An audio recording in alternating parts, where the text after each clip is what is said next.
Édition Montsalvant, nous sommes avec ce qu'on va dire, le fondateur de ces éditions, Francis-Antoine Nicky, bonjour. Bonjour. Alors il y a plein de beaux livres, c'est très récent chez vous l'édition, très récent c'est une façon de parler, mais racontez-nous un peu votre rapide aventure jusqu'à avoir la création d'un prix, d'une nouvelle collection.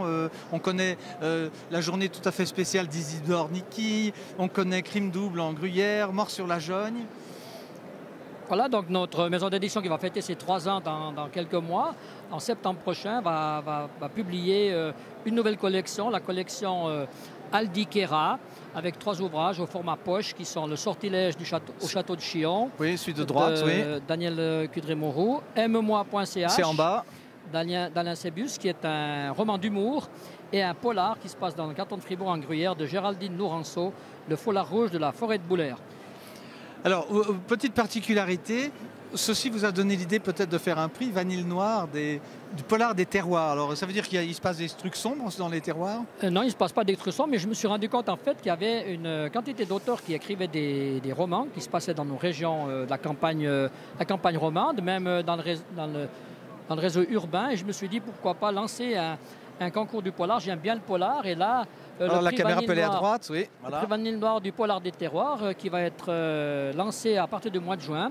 Donc les auteurs auront 9 mois pour pondre au minimum 120 000 signes d'un polar dont le prix sera remis à l'occasion du Salon des Gourets de Terroir 2020 à Bulle en partenariat avec le magazine Terre et Nature.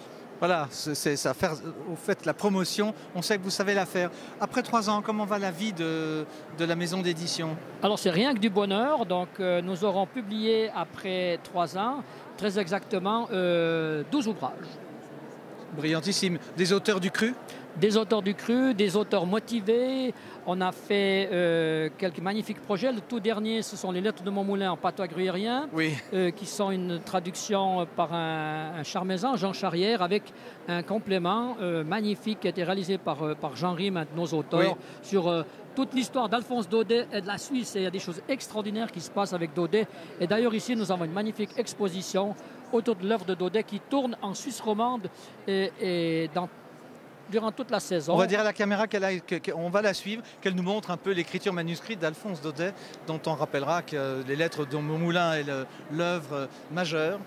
Merci Francis, Antoine, c'est magnifique. On vous souhaite longue vie plutôt, avec vue sur la Jungfrau. Et puis pourquoi pas un jour ou l'autre, vos livres rentreront dans nos collections. Avec plaisir, donc d'ailleurs on en avait déjà discuté. Oui. Et je suis sûr et vous faites tout pour et on va y arriver. Voilà, merci et puis bonne fin de salon. À vous aussi surtout, bonne fin de salon.